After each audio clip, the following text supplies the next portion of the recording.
Después de estas cosas había una fiesta de los judíos, y subió Jesús a Jerusalén. Y hay en Jerusalén, cerca de la puerta de las ovejas, un estanque, llamado en hebreo Betesda, el cual tiene 5 pórticos. En estos yacía una multitud de enfermos, ciegos, cojos y paralíticos, que esperaban el movimiento del agua.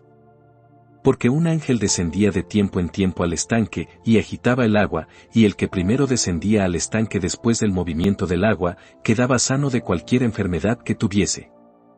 Y había allí un hombre que hacía 38 años que estaba enfermo.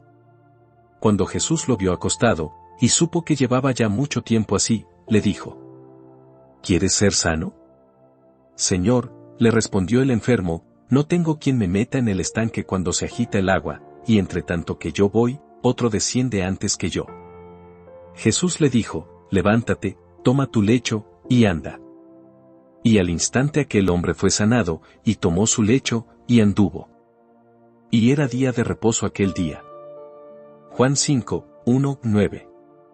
Según el evangelista, la escena de este milagro fue Betesda, un estanque ubicado junto al mercado de las ovejas, o cerca de la puerta de las ovejas. Yo supongo que era un lugar a través del cual era conducido el ganado consumido por los habitantes de Jerusalén, y era el estanque donde, posiblemente, eran lavadas las ovejas compradas por quienes ofrecían sacrificios en el templo.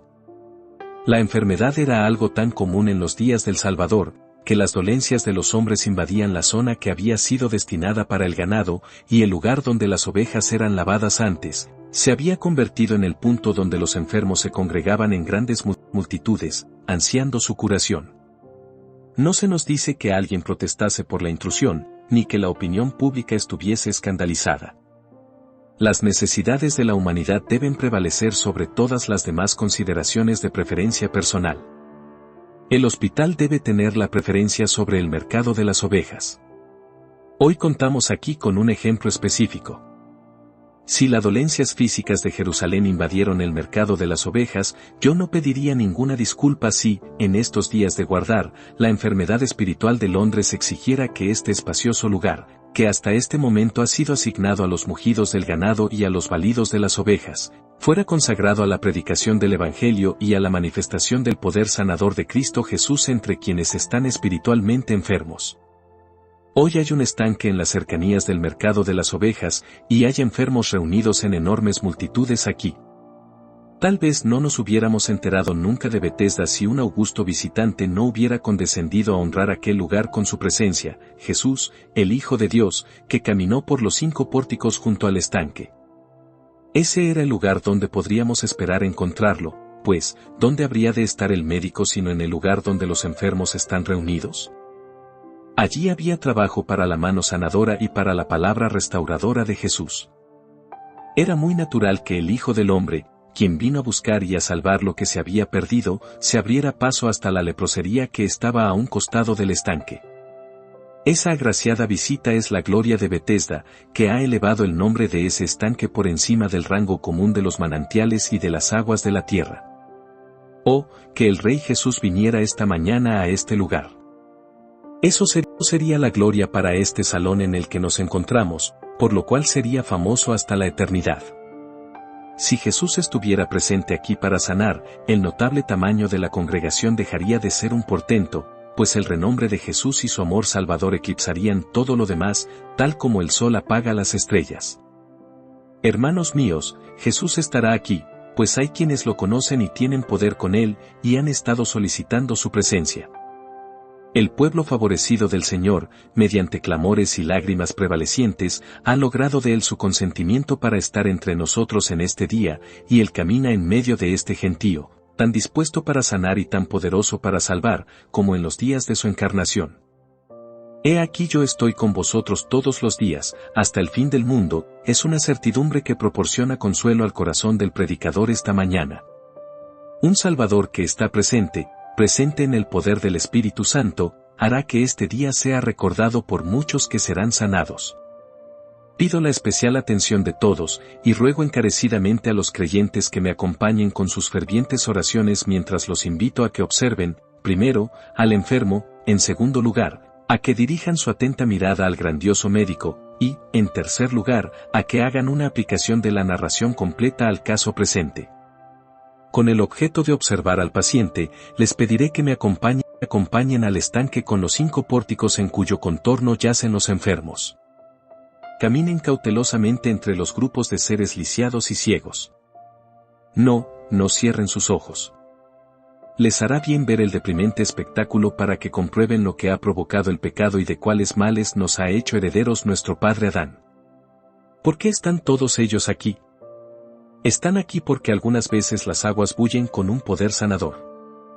No es necesario que discutamos aquí si eran visiblemente agitadas por un ángel o no, pero se creía generalmente que un ángel descendía y tocaba el agua, y ese rumor atraía a enfermos provenientes de todas partes.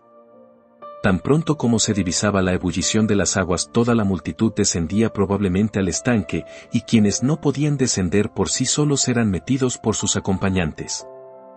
¡Ay, cuán pobre era el resultado! Muchos se quedaban frustrados. Únicamente uno era recompensado por el descenso, el primero en descender era sanado, pero solamente el primero. Por la mínima probabilidad de alcanzar esa curación, la gente enferma permanecía en los arcos de Betesda año tras año. El enfermo de la narración había pasado muy probablemente la mayor parte de sus 38 años esperando junto a ese famoso estanque, sostenido por la remota esperanza de poder ser el primero de la multitud en descender algún día. En el día de reposo mencionado en nuestro texto, el ángel no le había visitado, pero alguien mejor había venido, pues Jesucristo, el Señor del ángel, estaba allí. Con respecto a este hombre, noten que él estaba plenamente consciente de su enfermedad. Él no cuestionaba el quebranto de su salud, era un hombre enfermo, lo sentía y lo reconocía. No era como algunas personas presentes aquí esta mañana, que están perdidas por naturaleza, pero que no lo saben o no quieren confesarlo. Estaba consciente de que necesitaba la ayuda celestial, y su espera junto al estanque lo demostraba. ¿No hay, en esta asamblea, muchas personas que estén igualmente convencidas sobre este punto? Durante mucho tiempo tú has sentido que eres un pecador, y has sabido que a menos que la gracia te salve, no puedes ser salvo nunca. Tú no eres un ateo, ni niegas el Evangelio, por el contrario, crees firmemente en la Biblia, y deseas de todo corazón poder tener una participación salvadora en Cristo Jesús, pero, por el momento, no has avanzado más allá de sentir que estás enfermo, de desear ser sanado, y de reconocer que la curación debe venir de lo alto.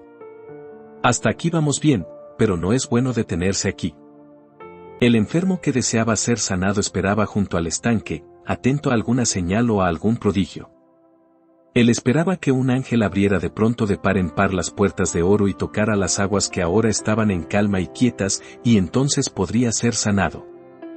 Mis queridos oyentes, este es también el pensamiento de muchas personas que se duelen de sus pecados y desean la salvación. Aceptan algún consejo peligroso y sin ningún sustento bíblico que les es ofrecido por una cierta clase de ministros, esperan junto al estanque de Betesda, perseveran en el uso formal de medios y ordenanzas, y permanecen en la incredulidad en la espera de algo grande. Persisten en un continuo rechazo a la obediencia del Evangelio y, no obstante, ansían experimentar súbitamente extrañas emociones, singulares sentimientos o notables impresiones, esperan ver alguna visión, o escuchar alguna voz sobrenatural o ser alarmados por delirios de horror.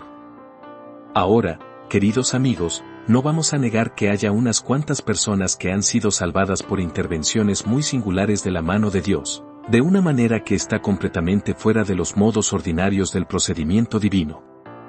Seríamos muy necios, por ejemplo, si fuéramos a disputar la verdad de una conversión como la del coronel Gardner, quien, la noche precisa en que había acordado una cita para cometer pecado, fue atajado y convertido por una visión de Cristo en la cruz, que, de cualquier manera, el coronel pensó que vio, y también oyó, o imaginó que oyó, la voz del Salvador que argumentaba tiernamente con él.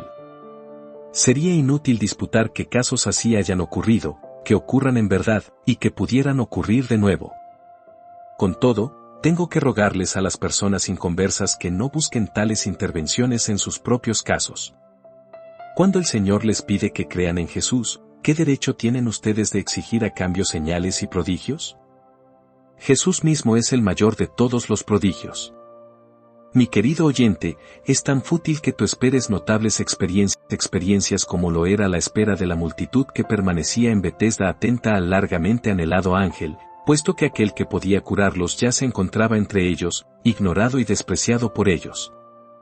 Qué espectáculo tan lastimero es verlos contemplar las nubes cuando el médico que podía sanarlos estaba presente sin que le presentaran ninguna petición, ni buscaran alguna misericordia de sus manos.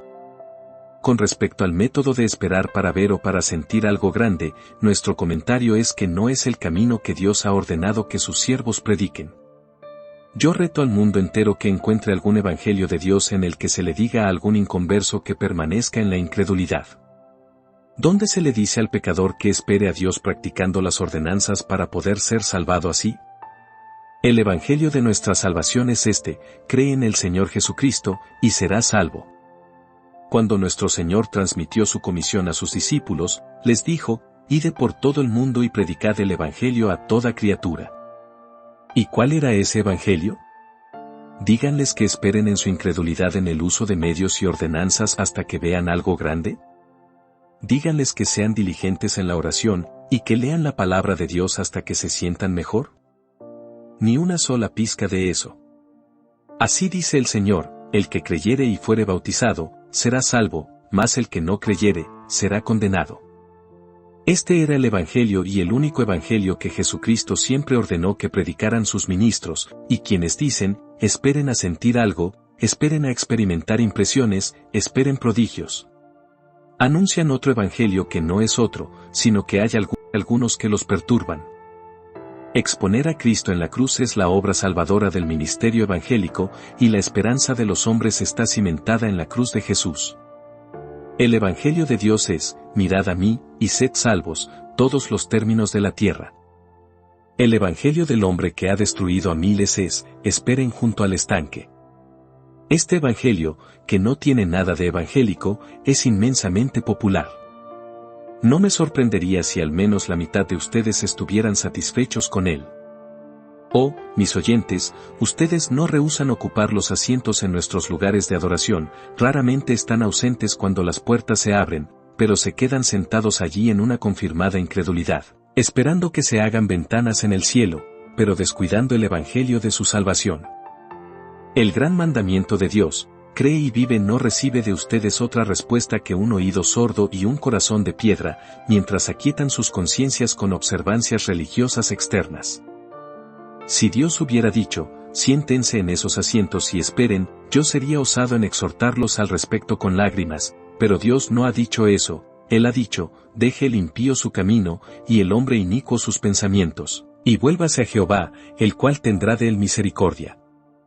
Él no ha dicho: esperad, sino que ha dicho: buscad a Jehová mientras puede ser hallado, llamadle en tanto que está cercano. Si oyereis hoy su voz, no endurezcáis vuestros corazones.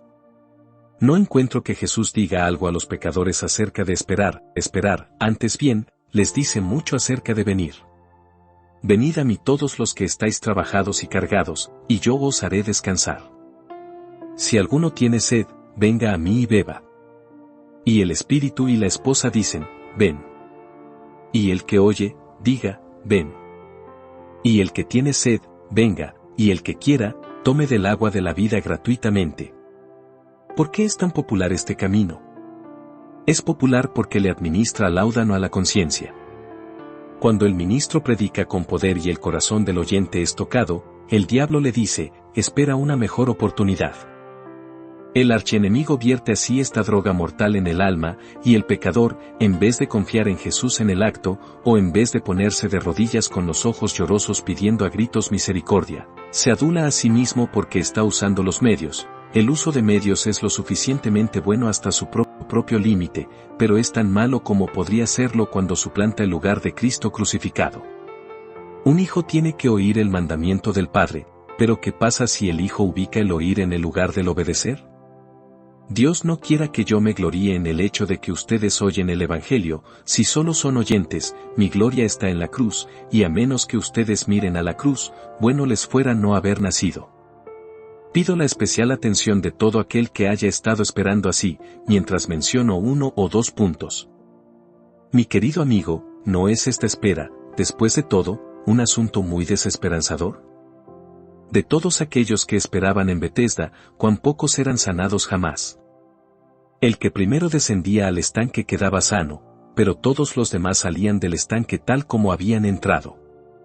Ah, mis oyentes, yo tiemblo por algunos de ustedes, por ustedes que asisten a la capilla y a la iglesia y que han estado esperando durante muchos años, pues cuán pocos de ustedes son salvados. Miles de ustedes mueren en sus pecados esperando en una incredulidad inicua.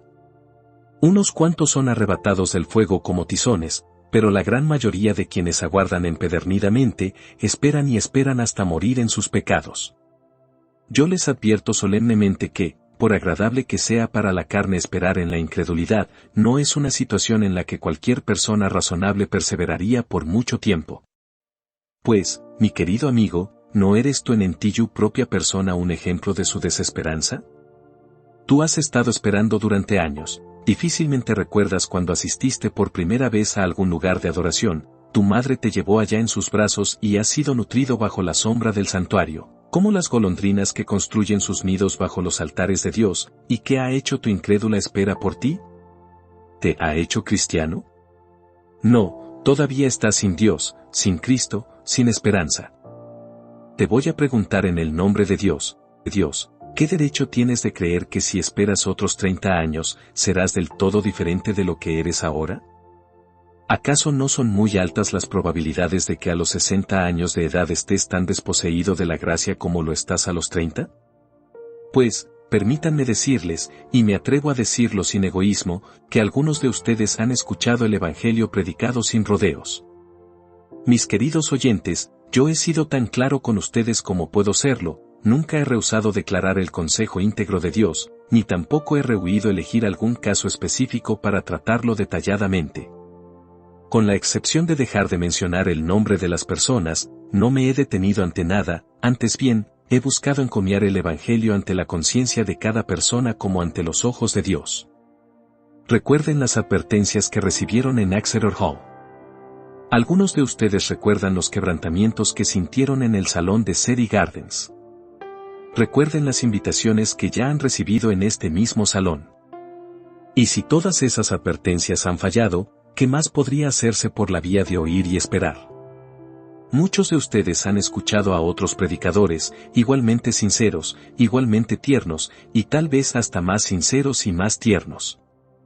Ahora, si ninguno de ellos ha tenido ningún efecto sobre ustedes, si esperar junto al estanque no les ha proporcionado nada, ¿no es acaso ese un frustrante y desesperanzador modo de proceder? ¿No es acaso tiempo de probar algo mejor en vez de esperar simplemente que se produzca la agitación del agua? ¿No es tiempo de que recuerdes que Jesucristo está dispuesto a salvarte ahora, y que si confiaras en Él ahora, tú tendrías vida eterna hoy? Allí yace nuestro pobre amigo, esperando todavía al borde del agua.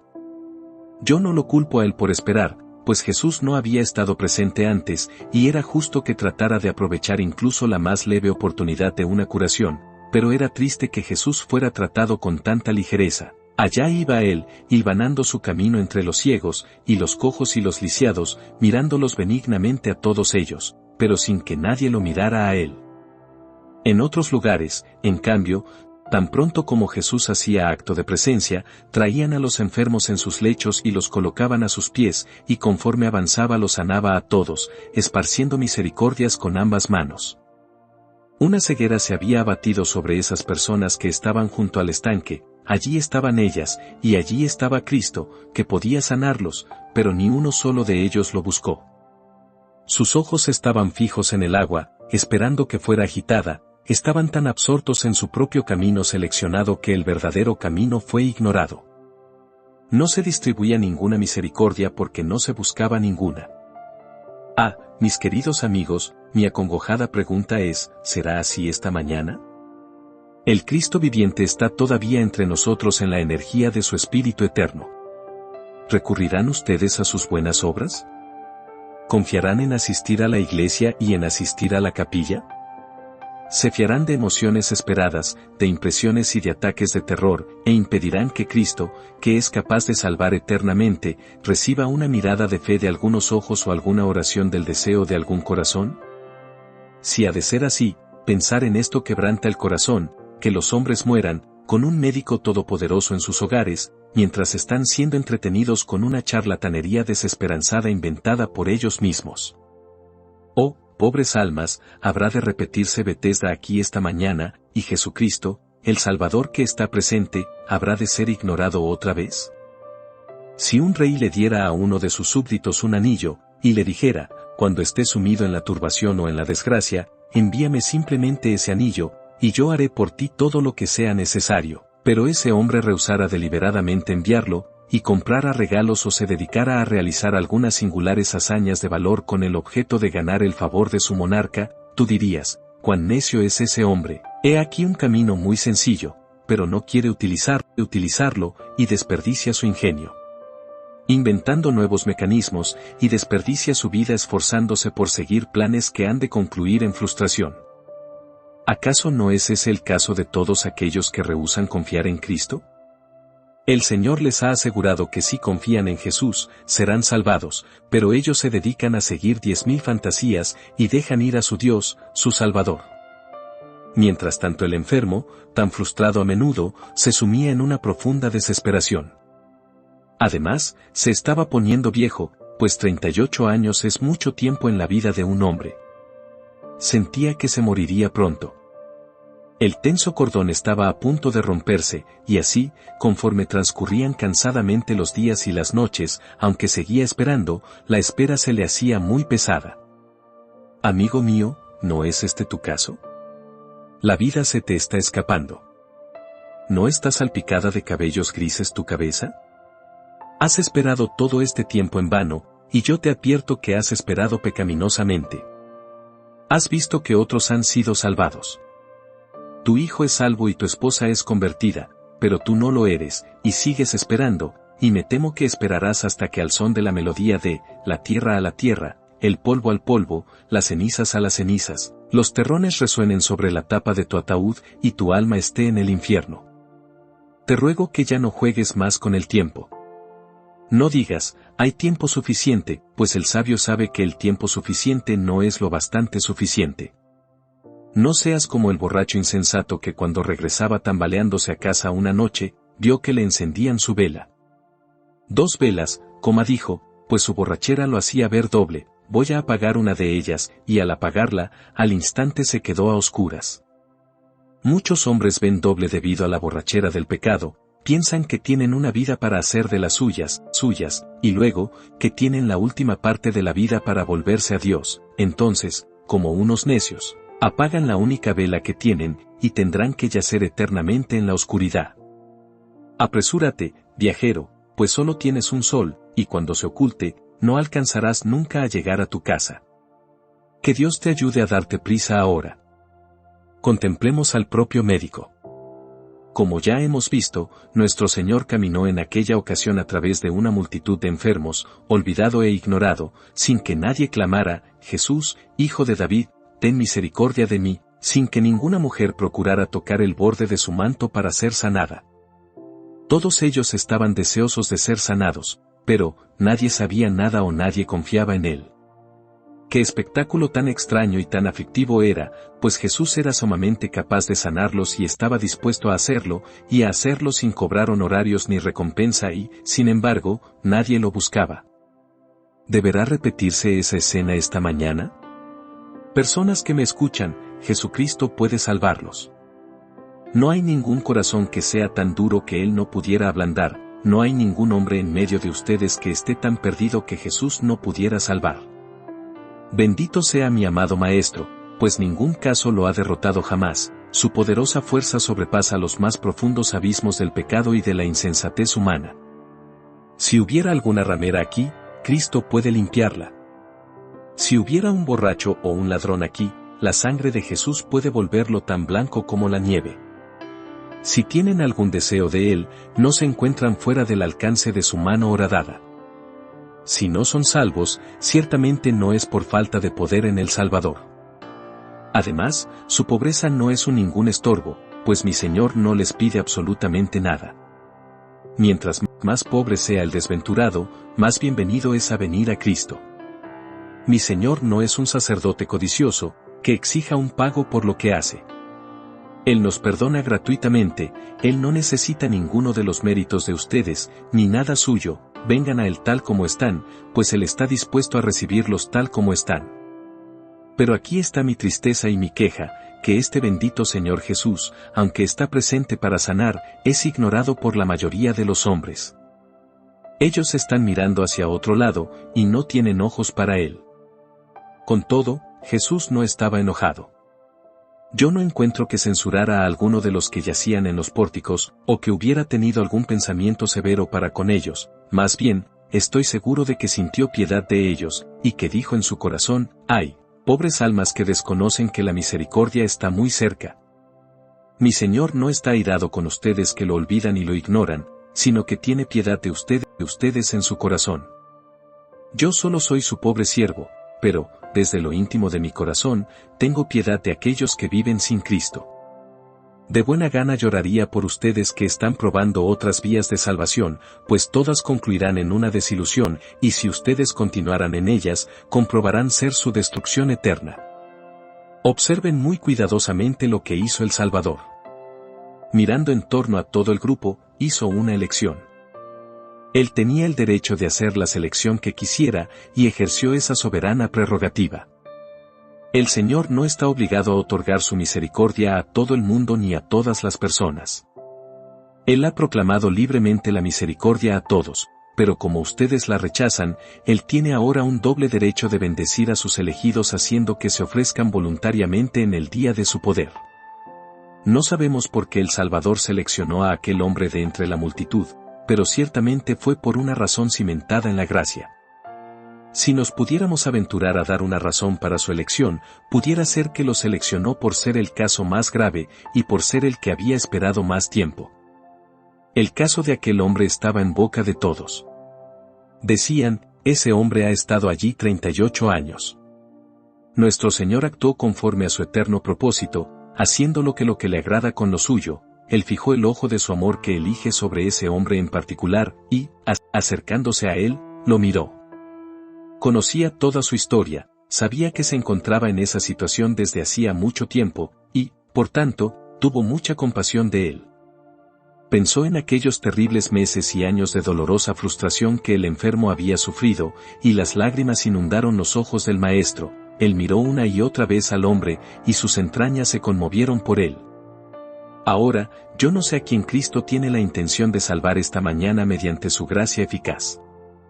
Yo estoy obligado a hacer el llamado general, eso es todo lo que puedo hacer, pero yo no sé dónde hará el Señor el llamado eficaz que es el único que puede hacer que la palabra salve. No me sorprendería que llamara a algunos de ustedes que han esperado mucho tiempo. Yo bendeciría su nombre si lo hiciera.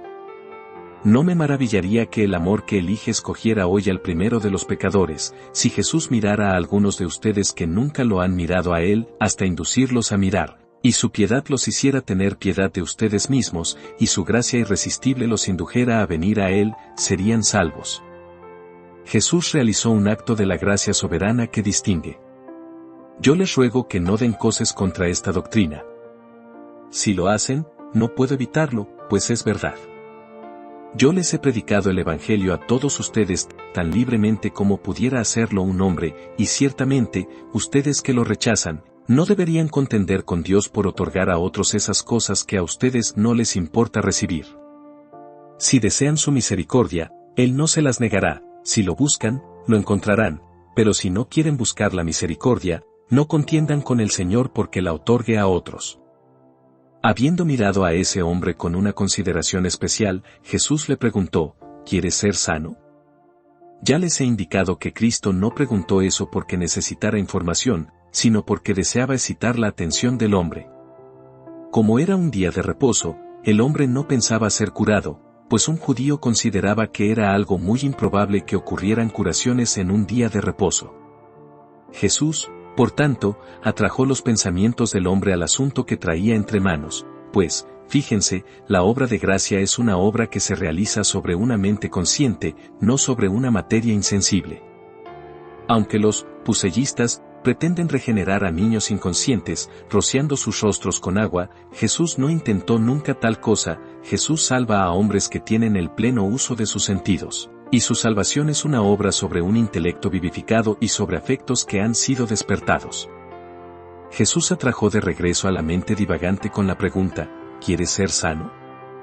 Ciertamente, pudo haber dicho el hombre, ciertamente, lo deseo por sobre todas las cosas, lo anhelo, lo ansío ardientemente. Ahora, mi querido oyente, te voy a hacer la misma pregunta. ¿Quieres ser sano? ¿Deseas ser salvado? ¿Sabes en qué consiste ser salvo? O, respondes tú, consiste en escapar del infierno. No, no, no, ese es el resultado de ser salvado, pero ser salvado es algo diferente. ¿Quieres ser salvado del poder del pecado? ¿Quieres ser salvado de ser codicioso, de tener una mente mundana, de tu mal carácter, de ser injusto, impío, dominador, borracho o profano? ¿Estás dispuesto a renunciar al pecado que más quieres? No, dice alguien, yo no puedo decir honestamente que deseo todo eso. Entonces, tú no eres el hombre que estoy buscando esta mañana. Pero, hay alguien aquí que diga, sí, yo anhelo ser librado del pecado y que sea extirpado por completo, yo deseo, por la gracia de Dios, convertirme en un cristiano en este mismo día, y ser salvado del pecado. Bien, como ya te encuentras en un estado de solicitud, demos un paso adelante y observemos lo que hizo el Salvador. Él dio la voz de mando, diciendo, levántate, toma tu lecho, y anda. El poder mediante el cual el hombre se levantó no estaba en él mismo, sino en Jesús. No fue el mero sonido de la palabra lo que lo hizo levantarse, sino que fue el poder divino que acompañó a la palabra. Yo creo en verdad que Jesús habla todavía por medio de sus ministros. Yo confío que está hablando por mi medio en este momento, cuando en su nombre les digo a ustedes, que han estado esperando junto al estanque, no esperen más. Antes bien, en este instante crean en Jesucristo. Confíen en Él ahora. Yo sé que mi palabra no hará que ustedes lo hagan, pero si el Espíritu Santo obra por medio de la palabra, ustedes creerán. Pobre pecador, confía en Cristo ahora. Cree que Él puede salvarte. Créelo ahora. Confíate a Él para que te salve en este momento, reposa en Él ahora. Si recibes la capacidad de creer, el poder te vendrá de Él, no de ti, y tu salvación será efectuada, no por el sonido de la palabra, sino por el secreto poder del Espíritu Santo que acompaña a esa palabra. Les ruego que observen que aunque no se dice nada en el texto acerca de la fe, con todo, el hombre debe de haber tenido fe. Supón que tú hubieras sido incapaz de mover la mano o el pie durante 38 años, y que alguien te dijera junto a tu lecho, levántate. Tú no pensarías en intentar levantarte, pues sabrías que es imposible. Tienes que tener fe en la persona que profirió la palabra, pues, de lo contrario, no harías el intento. Me parece ver al pobre hombre, allá está, como un montón, como un manojo retorcido de torturados nervios y músculos paralizados. Sin embargo, Jesús le dice, levántate, y él se levanta al instante. Toma tu lecho, le dice el maestro, y él carga con el lecho. Allí estaba la fe del hombre. El hombre era un judío, y él sabía que, según los fariseos, sería algo muy perverso que enrollara su colchón y lo cargara el día de reposo, pero debido a que Jesús se lo dijo, no hizo ninguna pregunta, sino que dobló su camilla, y caminó. Hizo lo que se le dijo que hiciera, porque creía en quien se lo dijo. Pobre pecador, ¿tienes tu tal fe en Jesús? ¿Crees que Cristo puede salvarte? Si lo crees, entonces yo te digo en su nombre, confía en Él. Confía en Él ahora. Si confías en Jesús, serás salvo esta mañana, serás salvado en el acto, y serás salvado para siempre. Observen, amados amigos, que la curación obrada por Cristo fue perfecta. El hombre pudo tomar su lecho, la restauración fue comprobada, y la curación fue manifiesta, todos pudieron verla. Además, la curación fue inmediata. No se le dijo que tomara masa de higos y que la pusiera sobre la llaga y que esperara, no fue llevado a casa por sus amigos, ni fue obligado a guardar cama un mes ni dos, ni fue gradualmente atendido hasta que recuperara su energía vital. Oh, no, fue curado de inmediato. La mitad de nuestros cristianos profesantes imaginan que la regeneración no puede ocurrir en un momento y, por tanto, le dicen al pobre pecador, anda y acuéstate junto al estanque de Betesda, espera y usa las ordenanzas, humíllate, busca un arrepentimiento más profundo. Amados, desechen esa enseñanza. La cruz. La cruz. La cruz. De allí pende la esperanza de un pecador. Tú no debes apoyarte en lo que puedas hacer, ni en lo que los ángeles puedan hacer, ni en visiones, ni en sueños, ni en sentimientos, ni en extrañas emociones, ni en horribles delirios, sino que debes descansar en la sangre de mi Señor y mi Dios, que una vez fue inmolado por los pecadores. Hay vida en una mirada al crucificado, pero no hay vida en ninguna otra parte. Entonces, en el segundo encabezado, igual que en el primero, llego al mismo punto. Así dijo el Señor, mirad a mí, y sed salvos, todos los términos de la tierra. 3. En tercer lugar, tenemos que aplicar el ejemplo del texto a la ocasión presente. Creyentes, yo espero que sus corazones se eleven en oración esta mañana. ¿Qué escena tenemos ante nosotros? Si alguien nos hubiera dicho que esta muchedumbre de personas se habría de reunir para escuchar el Evangelio, ¿no habría habido cientos de personas que lo habrían dudado? Fíjense que no hemos tenido nada novedoso que sirviera para atraer a esta multitud, nada a manera de una primorosa ceremonia, ni siquiera tenemos la marejada del órgano. Yo decliné sus notas repiqueteantes, para que no pareciera que dependemos en el más mínimo grado, desde un hilo hasta una correa de calzado, de cualquier cosa sino de la predicación del Evangelio. La predicación de la cruz basta para atraer a la gente, y basta para salvar al pueblo, y si adoptamos cualquier otra cosa, perdemos nuestro poder y trasquilamos las guedejas que nos hacen fuertes. La aplicación del texto esta mañana es justamente esta: ¿por qué nosotros no tenemos curaciones instantáneas de almas enfermas? ¿Por qué no podría haber veintenas, centenas, miles, que oigan esta mañana la palabra de gracia, levántate, toma tu lecho, y anda? Yo creo que es posible. Espero que suceda. Permíteme hablar contigo, que dudas de este asunto. Tú todavía piensas que tienes que esperar, ya has tenido un suficiente periodo de espera, y te estás cansando tolerablemente, pero todavía te aferras al antiguo plan, a pesar de ser desesperanzador. Todavía tratas de aferrarte a eso como quienes se están ahogando se aferran a las ramitas de paja. Pero yo quiero mostrarles que todo eso es totalmente erróneo. La regeneración es una obra instantánea, y la justificación es un don instantáneo. El hombre cayó en un instante. Cuando Eva arrancó el fruto y Adán lo comió, no se requirió de 6 meses para que fueran llevados a un estado de condenación. No se necesitaron varios años de continuo pecado para echarlos fuera del paraíso. El fruto prohibido les abrió sus ojos y vieron que estaban desnudos y se escondieron de Dios. En verdad, a Jesús no le toma más tiempo hacer su obra de lo que le tomó al diablo hacer la suya. ¿Acaso nos destruirá el demonio en un instante, y Jesús sería incapaz de salvarnos en un instante? Gloria sea dada a Dios, porque Él tiene mucho más amplio poder para liberar que todo el poder que Satanás ejerce para la destrucción del hombre. Consideren las ilustraciones bíblicas de lo que es la salvación. Solo voy a mencionar 3. Noé construyó un arca, que era un tipo de la salvación. Ahora, cuando fue salvado Noé, Cristo ha construido el arca para nosotros, y no tenemos nada que hacer para construirla. Pero, ¿cuándo fue salvado Noé? ¿Acaso dirá alguien, Noé estuvo a salvo después de haber estado en el arca un mes, y después que hubo arreglado todas las cosas y estuvo preparado para el diluvio y sintió su peligro? No, en el instante en que Noé atravesó la puerta, y el Señor lo encerró, Noé estuvo a salvo. Cuando había estado en el arca un segundo, estuvo tan seguro como cuando había estado allí un mes. Tomen el caso de la Pascua. ¿Cuándo estuvieron a salvo los judíos del ángel destructor que recorrió la tierra de Egipto? ¿Estuvieron a salvo después de que la sangre que fue rociada sobre la puerta hubo sido vista y considerada por 1 semana o 2? Oh, no, amados, en el instante en que la sangre fue rociada, la casa estuvo a salvo, y en el instante en que un pecador cree y confía en el Hijo de Dios crucificado, es perdonado de inmediato y recibe plenamente la salvación por medio de la sangre de Cristo. Un ejemplo más es la serpiente de bronce. Cuando la serpiente fue alzada, ¿qué debían hacer los que habían sido mordidos? Se les dijo que esperaran hasta que la serpiente de bronce fuera puesta frente a sus narices o hasta que el veneno de la serpiente mostrara ciertos síntomas en su cuerpo. No, se les ordenó que miraran. Ellos efectivamente miraban.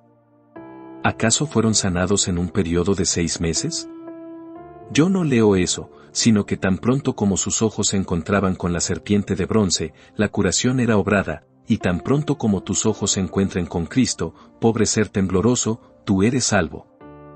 Aunque solo ayer tuvieras unas buenas copas adentro, y estuvieras hundido hasta el cuello en el pecado, si miras esta mañana a mi Señor que una vez fue inmolado pero que ahora es exaltado, encontrarás la vida eterna. Tomemos nuevamente otros ejemplos bíblicos. ¿Esperó acaso el ladrón moribundo junto al estanque de las ordenanzas? Ustedes saben cuán pronto fue escuchada su creyente oración, y Jesús le dijo, hoy estarás conmigo en el paraíso. ¿Los 3000 en Pentecostés esperaron algo grande? No, creyeron y fueron bautizados. Miren al carcelero de Filipos. Era la medianoche, la prisión fue sacudida y el carcelero estaba alarmado y dijo, Señores, ¿qué debo hacer para ser salvo? ¿Acaso Pablo respondió, bien, tienes que usar los medios y tienes que buscar una bendición en las ordenanzas? No, él dijo, cree en el Señor Jesucristo, y serás salvo, tú y tu casa, y esa misma noche lo bautizó. Pablo no se tomó al respecto el tiempo que algunos piensan que es sumamente necesario. Él creía, como lo creo yo, que hay vida en una mirada a Jesús, pedía a los hombres que miraran, y mirando, ellos vivían. Posiblemente verán esto más claramente, si les recuerdo que la obra de la salvación está toda consumada. No hay nada que el pecador deba hacer para ser salvo, pues todo ha sido hecho para él. Tú requieres de un baño. El baño no necesita ser llenado. Hay una fuente llena de sangre. Tú necesitas un vestido. No necesitas confeccionar el vestido, pues el manto está listo. El manto de la justicia de Cristo está tejido de arriba a abajo, y todo lo que se requiere es que te lo pongas.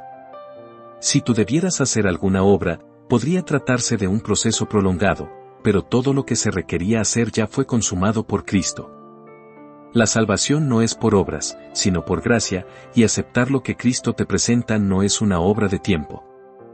Además, permítanme decirles que la propia regeneración no puede ser una obra de un tiempo prolongado, porque, incluso allí donde pareciera ser más gradual, cuando se la mira de cerca, resulta ser en su esencia la obra de un momento. Un hombre está muerto, ahora, si ese hombre resucitara de los muertos, tiene que haber un instante en el que estaba muerto, y otro instante en el que está vivo. La vivificación real tiene que ser la obra de un instante.